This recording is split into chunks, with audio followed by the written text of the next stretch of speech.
ሰበር ዜና ተሰምቷል።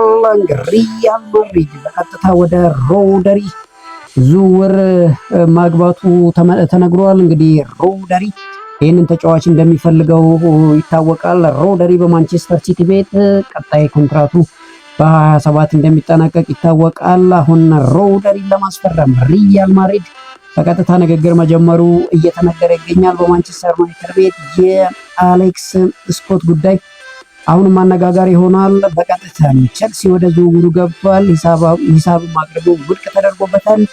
የካርሎስ ባሌባ ጉዳይ አሁንም በማንቸስተር ቤት አነጋጋሪ ሆኗል። ካርሎስ ባሌባ ማንቸስተር ዩናይትድን ብቻ ነው መቀላቀል የምፈልገው ያለበትን ቁልጭ ያለ አስተያየቱን ሰጥቷል። እንዲሁም ሊዮኔል ስካሎኒ ጋር የተያዘ ነገር ይዘንላችኋል። ቶትናም የሊጉ ዋንጫ ለመፎካከር ዝግጁ መሆን አለበት ሲሉ አሰልጣኝ ሮበርቶ ዲዘርቢ የተናገሩበት አጋጣሚ አለ። ከአርጀንቲናውያን ጋር ተያይዞም አዲስ ነገር ሰምተናል። አርጀንቲናውያን ክስ ሊመሰርቱ መሆኑ ተሰምቷል። ለምን የሚለውን ትሰማላችሁ።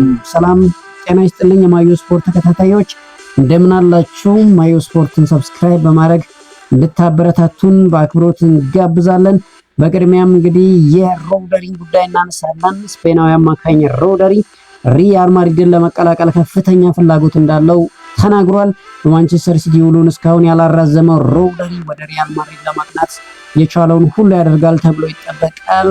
ሮደሪ የሪያል ማድሪድን እንዳይቀላቀል ፍቃደኛ ያልሆኑት የክለቡ ፕሬዝዳንት ፍሎሬንቲኖ ፔሬዝ መሆናቸው ተነግሯል። እንግዲህ ሮደሪ ወደ ስፔን መመለስና በሪያል ማድሪድ ማሊያ መጫወት አሁን ትልቁ ህልሙ መሆኑ ተገልጿል። በዓለም ዋንጫው ድንቅ ብቃቱን ያሳየና የዓለም ዋንጫው ምርጥ ተጫዋች ሽልማትን የወሰደው ሮደሪ በቀጣይ በዝውውር ዙሪያ የመጨረሻ ውሳኔውን የሚሰጡት ፕሬዝዳንት ፍሎሬንቲኖ ፔሬዝ እንደሆኑ ተዘግቧል። ዝውውሩ የማይሳካ ከሆነ ሮደሪ የማንቸስተር ሲቲ ያቀረበለትን አዲስ ኮንትራት ይፈርማል ተብሎ ይጠበቃል። ነገር ግን አሁን አዳዲስ መረጃዎች እየወጡ ይገኛሉ። ፍሎሬንቲኖ ፔሬዝ አሁን በይፋም ሮደሪ ወደ ማድሪድ እንዲመጣ እንደሚፈልጉ ተናግረዋል። በማንቸስተር ሲቲ ቤትም ሌላ ሰበር ዜና አለ። ይህንን ተጫዋች የሚያጡ ከሆነ ተተኪውን እያፈላለጉ እንዳሉ ቀድመው ይታወቃል። አዩብ ቡአዲን እስከ 2031 ለማስፈረም ሙሉ በሙሉ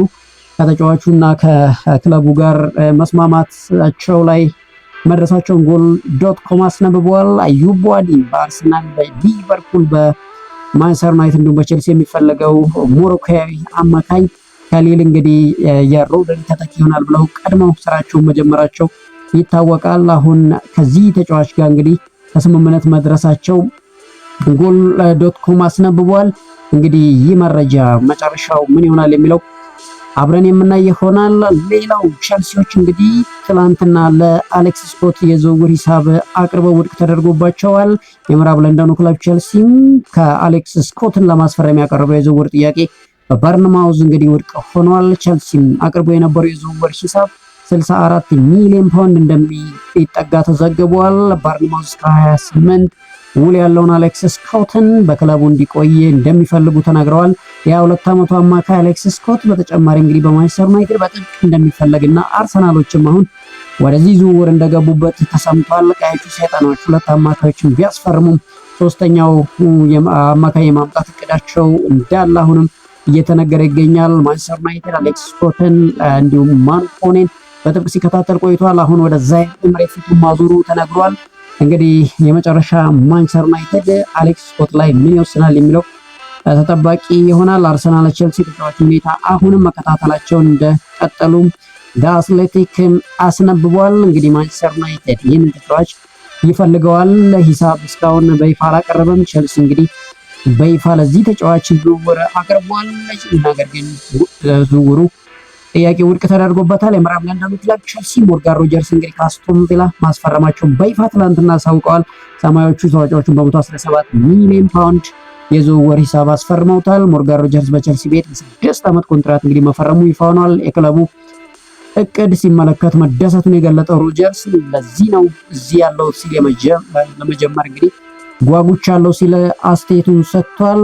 ቸልሲን የተቀላቀለው ሞርጋን ሮጀርስ የእንግሊዙ ታላቅ ክለብ ነው ሲል እንግዲህ ቸልሲን አወድሷል። እንግሊዛዊ ተጫዋች ሞርጋን ሮጀርስ ቼልሲን በመቀላቀሉ መደሰቱን ከፊርማው በኋላ ተናግሯል። እኔ ቼልሲ የለንደን ትልቁ ክለብ ነው ያለው ሮጀርስ ከልጅነቴ ጀምሮ ሳደንቀው የነበረ ክለብ ነው ሲል ተናግሯል።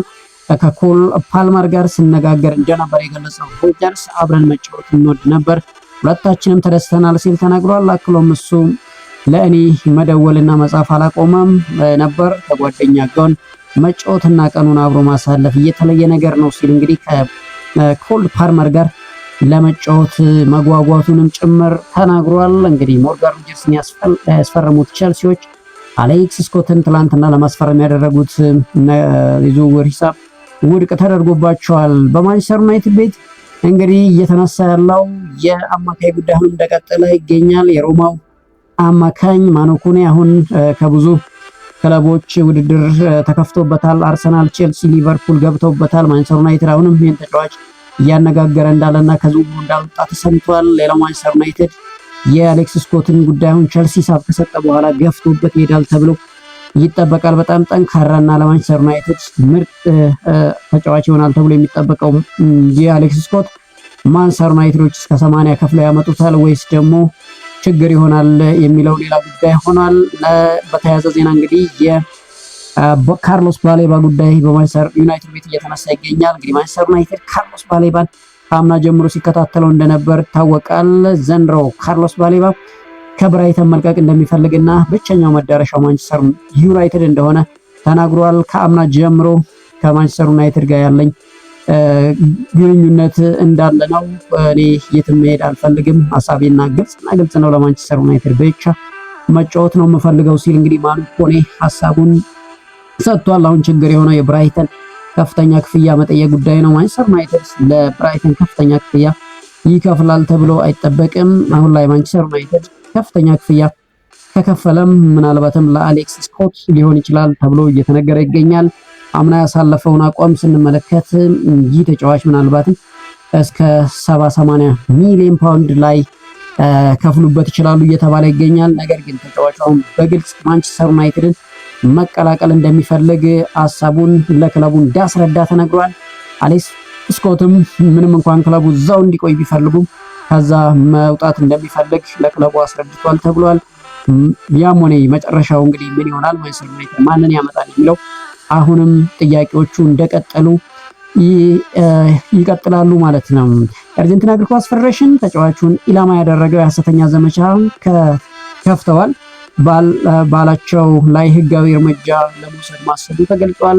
ፌዴሬሽኑ ክስ የሚመሰርተው ዘመቻው ያወሩ ሰዎችን በስም ማጥፋት መሆኑ እየተነገረ ይገኛል። በተጨማሪም በተፈበረኩና ባልተረጋገጡ ምስሎች እንዲሁም መሰረተ ቢስ ክሶች ያቀረቡትን ሰዎች የሚከስ መሆኑ ተናግረዋል። ህጋዊ እርምጃዎችን ተቋማትና ተደማጭነት የላቸው ማህበራዊ ገጾች ላይ ብቻ ያተኮሩ አለመሆኑ እየተነገረ ይገኛል። ለዘመቻው መስፋፋት አስተዋጽኦ ያደረጉ ግለሰቦች እንዲሁም ግላቸው ተከታታይ ታይቶ ክስ ይመሰረትባቸዋል ተብሏል። እንግዲህ አርጀንቲና ከዓለም ዋንጫው በፊት ጀምሮ ትችት ሲሰነዘርባት ነበር።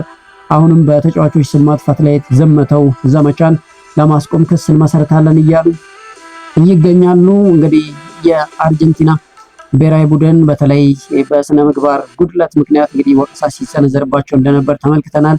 አንዱም እንግዲህ የአርጀንቲናው ተጫዋች በዓለም ዋንጫው ያሳየው እንቅስቃሴ ፓራዴዝ ጉዳይ ነው። የአርጀንቲና ተጫዋችም መቀጣት አለባቸው ብዬ አላስብም ሲልም ጋቪ አስተያየቱን ሰጥቷል። ከአርጀንቲና ተጫዋች ጋር ጸብ ውስጥ ገብቶ የነበረው ስፔናዊ ጋቪ ክስተቱን የሚያረጋግጥም ነገር ሲል የለም ሲል ተናግሯል። አርጀንቲና ተጫዋች መታገል አለባቸው ብዬ አላስብም ሲል እንግዲህ ጋቪ አስተያየቱን ሰጥቷል። ባደረጉት ክስተት መከሰስ አለባቸው የሚል እምነት የለኝም ሲል ተናግሯል። ክስተቱ ለህፃናት ጥሩ መልእክት እንዳልሆነ ረዳለው ያለው ጋቪ ነገር ግን እግር ኳስ ስሜታዊ የሚያደርግ ጎንም አለው ሲል ተናግሯል። አክሎም በእኔ አመለካከት በጨዋታ ወቅት ቀይ ካርድ ቢመለከቱም ስሜት ይሰጣል ማለት ተናግሯል። ነገር ግን መጨረሻ ላይ የተፈጠረውን ነገር እግር ኳስ አካል አድርጌ ነው የማየው ሲል እንግዲህ ጋቪ ጨምሮ ተናግሯል። ሌላው እንግዲህ የአርጀንቲናው ብሔራዊ ቡድን አሰልጣኝ ሊዮኔል ስካሎኒ በፍጻሜ ጨዋታ በነበረው ዳኝነት ላይ ቅሬታ እንደሌላቸው ገልጸዋል። በፍጻሜ የነበረው የዳኝነት ኢፍትሐዊ አለመሆኑን የተጠየቁት ሊዮኔል ስካሎኒ አይ በፍጹም ሲሉ መልሰዋል። ጨዋታው የተሸነፍነው እነሱ የተሻሉ ስለነበሩ ነው ያሉት አሰልጣኙ ያንን ማመን አለብን ሲሉ እንግዲህ ተናግረዋል። ሽንፈታቸውን አምነው መቀበላቸውን ለወደፊቱ ጥሩ መሆን የገለጹት አሰልጣኙ ደካማ ነበርን፣ እውነታው ይሄ ነው ሲሉ እንግዲህ ገልጸውታል። ያም ሆነ እንግዲህ አርጀንቲና ብሔራዊ ቡድን ግን ክስ ሊመሰርት መሆኑን ተነግሯል። ሰሜን ለንደኑ ክለብ ቶተናም አሰልጣኝ ሮበርቶ ዲዘርቢ ጠንካራ ቡድን እየገነቡ መሆኑን በሰጡት አስተያየት ገልጸዋል። ቶተናም ለፕሪሚየር ሊጉ ዋንጫ መፎካከር ይገባዋል ሲሉ አሰልጣኝ ሮበርቶ ዲዘርቢ እንግዲህ ተናግረዋል። ጠንካራ ቡድን በመገንባታችን ደስተኞች ነን ያሉት ሮበርቶ ዲዘርቢ ነገር ግን አሁንም ስራውን ማጠናቀቅ አለብን፣ እስካሁን አልጨረስንም ሲሉ እንግዲህ አስተያየታቸውን ሰጥተዋል። በጣም ድንቅ የሆኑ ተጫዋቾችን ከብዙ ክለቦች አፍ መንትፈው ያመጡት ሮበርቶ ዲዘርቢ በቶተናም ቤት የሚሰሩትን ቡድን እየተጠበቀ ይገኛል። በብራይተን እናውቃቸዋለን። እኚህ ሰው ድንቅ ቡድን በመስራት ይታወቃሉ። አሁንስ በቶተናም ቤት ምን አይነት ቅርጽ ያስመለክቱናል የሚለው የምንመለከተው ይሆናል። በጣም ውድ የሆኑ የመሃል ሜዳ ተጫዋቾችን አምጥተዋል። ሳንድሮ ቶናሊን በሪከርድ በሆነ ዋጋ አምጥተዋል። ማቲያስ ፈርናንዴዝን ከማንቸስተር ዩናይትድ አፍ ላይ ቀምተው ወስደዋል። አሁንም ገራሚ ተጫዋቾችን ለማምጣት እየተነጋገሩ ይገኛሉ። ሳቪኒዮን ከማንቸስተር ሲቲ ለማምጣትም ስራ ላይ እንዳሉ ተነግሯል። እንግዲህ ቶተናም ቀጣይ ዓመት ምን አይነት አቋም ይዞ ይመጣል የሚለውን የምንጠብቅ ይሆናል። ሌላው የምዕራብ ለንደን ክለብ ቸልሲ በአሁኑ ሰዓት በፕሪሚየር ሊጉ ትልቅ ስብስብ የያዘው ክለብ ሆኗል። በቸልሲ በዚህ ሰዓት እንግዲህ ኮንትራት ያላቸው ተጫዋቾች ቁጥር 38 መሆኑ ተነግሯል። በእንግሊዝ ፕሪሚየር ሊግ በውድድር ዓመቱ የማስመዝገብ የሚቻለው ተጫዋች ቁጥር 28 ብቻ መሆኑ ይታወቃል።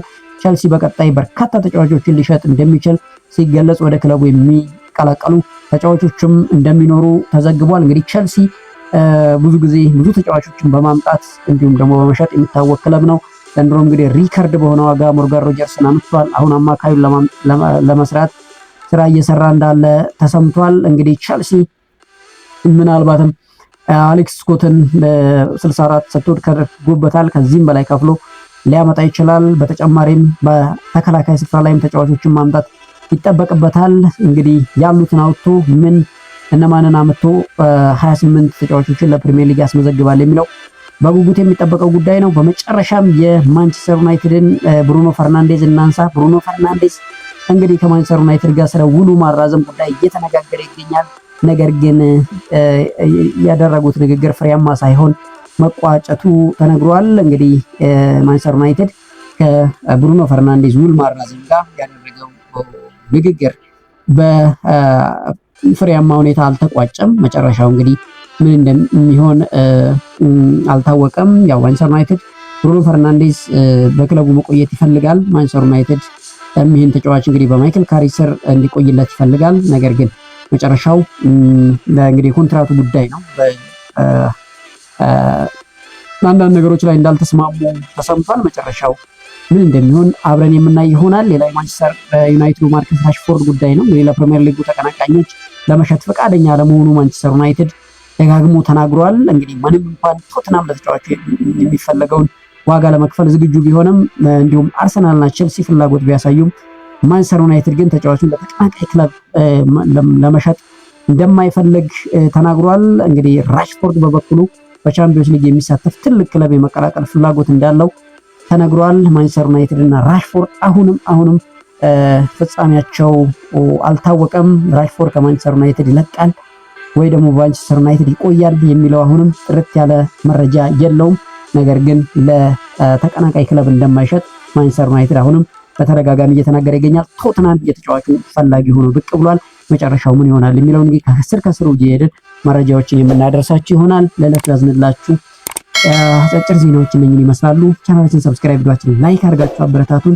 ለሚደግፉት ክለብ እንግዲህ ሁሉ የዝውውሩን መረጃ እናቀርባለን። እናንተም ሀሳብ አስተያየታችሁን በኮሜንት ሴክሽን አጋሩን። መልካም ቀን ይሁንላችሁ።